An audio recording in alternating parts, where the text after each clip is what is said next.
Godhead, but he possesses 100% of the divine essence, because the divine essence is a qualitative infinite. It cannot be divided, and so that's the Orthodox Christian understanding.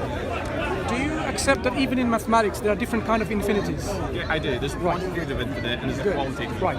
So the Trinity is who God is, right? That's right. Right. The Father is not Trinity. That's right as well, right? Not full Trinity. That's correct. Right. So the Father is part of the Trinity. That is correct. So if the Trinity is God, the Father is not God, based on that definition. Say again? Because God is the Trinity. That is correct. Yeah. Because the Father is not the Trinity, he cannot be God, using that definition. You have to be careful how you define your terms. You have to be nuanced in how you define your terminology. If by God you mean the entirety of that which God is, then no, the Father is not the totality of all that God is. The Son is not the totality of all that God is, and the Spirit is not the totality of all that God is. Each of the three persons together is individually a third of the Trinity. Nonetheless, each possesses 100% of that which makes God God, namely the divine quality, essence, attributes, prerogatives. So you're again affirming that the Father is like 1/3 of the Trinity, which is God. The Father is a third of the Trinity, that's correct. Yeah. Well, Trinity is God, that's what you define. I mean, if I had to ask you how many gods do you believe in, you'd certainly say one God, right? Okay. How many one gods do you believe in? One God or more than one God? I believe in one God. Right. The Father is not that one God, is what I asked you before, and this is what I want you to clarify. Because if there is only one God, is that the Father? The Father is a third.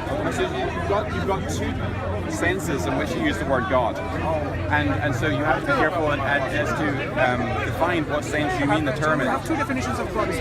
There's two senses of which you're using the term here, and you just. Now, are you defining the word God differently in different times? There's two different senses, and I'm going to explain to you what those senses are.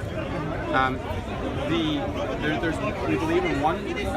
So if by God you mean the triune Godhead, the Trinity, then the Father, Son, and Spirit are each 1/3 of that.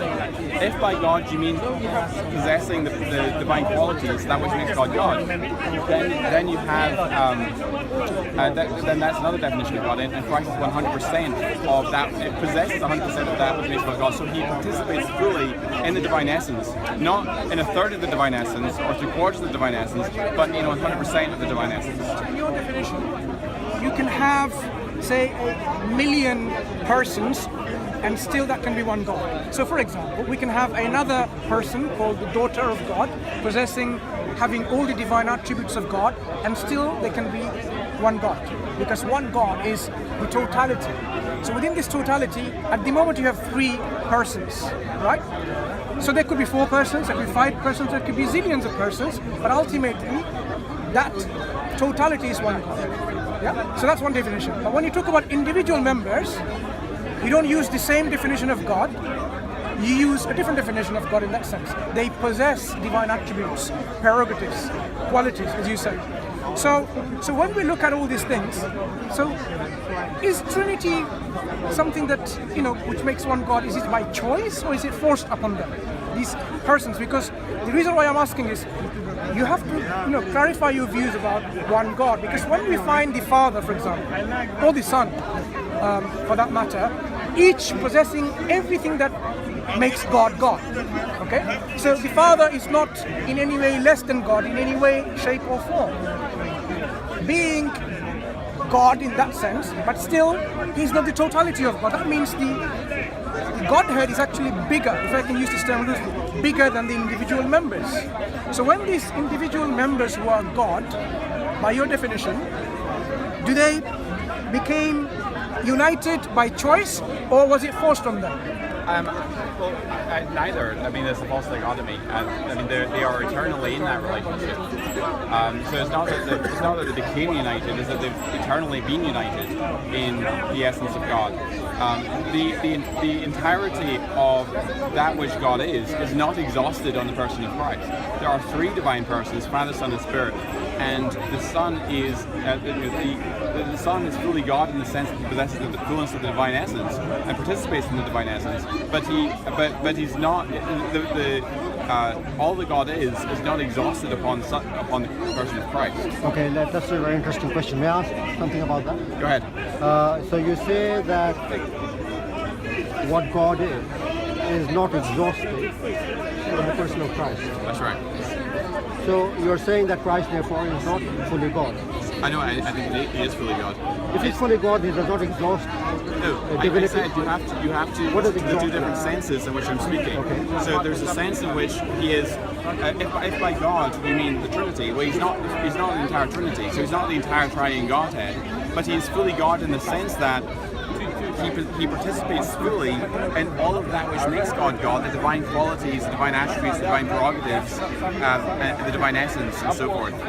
So there's two different senses, and I'm trying to understand that. Yeah. So when you say that he participates fully in all divine attributes, does that not mean that he exhausts that which makes him godly? Well, You said he doesn't, right? well, sure. There's also the Father and the Son, and they have different roles within the Trinity. They have different functions within the Trinity. In terms of the divine attributes, these are fully possessed by the Son, fully possessed by the Father, fully possessed by the Son. Nonetheless, the Father, Son, and Spirit are distinctive personalities who are not interchangeable. And in the person of Christ, you don't have the fullness of the Trinity. You have the fullness of the divine substance, the divine essence. You cannot divide something which is qualitatively infinite. So Christ does not exhaust that which is God, right? So that which is God has something other than Christ. Say again?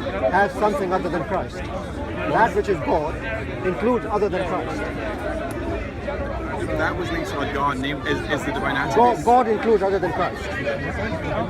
Again, you're using the term. There's two different senses in which the term can be used, and so you have to be careful in how you define your terms.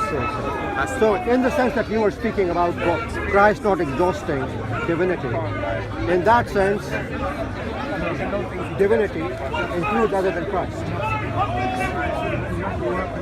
Again, you have to define what you mean. I'm speaking in whatever definition you have. So, again, there's two ways in which the word divinity is used, right? There's the possession of the divine qualities, the divine attributes, omniscience, omnipresence, omnipotence, and so on, benevolence, all these are divine qualities and attributes. The Son possesses those in the fullest sense of the word.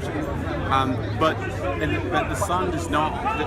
In the person of Christ, you don't find the Spirit in the Father, because the Son is one of those three persons. So in one sense, the Son can be said to be a third of God, in one sense. In another sense, he is 100% God. So there is a sense in which God is divisible.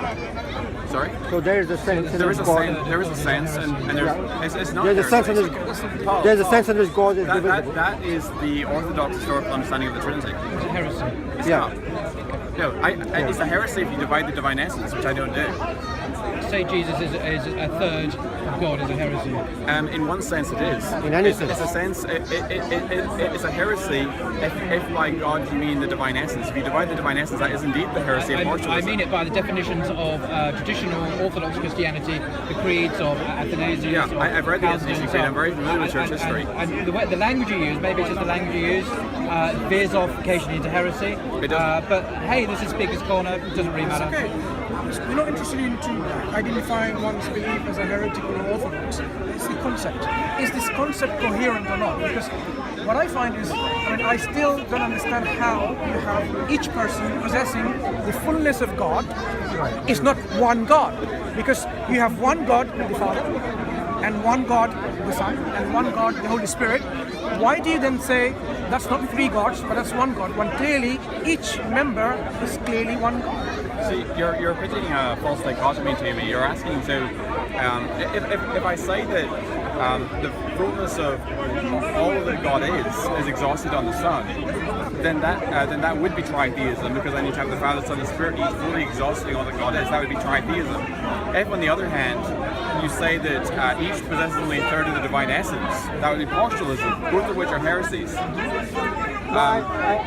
Just to clarify, what you appear to be saying is that God has parts, okay, in some sense. And you're saying that the parts constitute the three members. Maybe the question is about the nature of what you mean by personhood, okay? Maybe that's the question. you're saying they're three persons, and each of them partake fully in the divine attributes, the subjects, but they do not exhaust divinity individually. None of the individual persons exhaust divinity. They do in one sense, but not in another. Right, and the sense in which they do exhaust divinity, if you have understood it right, is that they all possess the divine attributes, right? The essential divine That's attributes. correct. So the sense in which they do not, Sorry again? the sense in which they do not exhaust divinity is something that escapes us. Okay, let me Because, and that seems to reside in what differentiates one person from another, perhaps. said multiple times, and I don't know why you don't get this. Well, maybe we are just about peace, but let's carry on. Yeah, possibly. In the person of the Son, you don't find the Father in spirit, because the Son is 1/3 of the Trinity. No, you see, that's not insufficient. The reason that why it's insufficient is we are trying to distinguish, we are trying to understand what it is that distinguishes the Father and Spirit from the Son. That's what we're trying to understand. We are trying to understand whether there's any What distinction.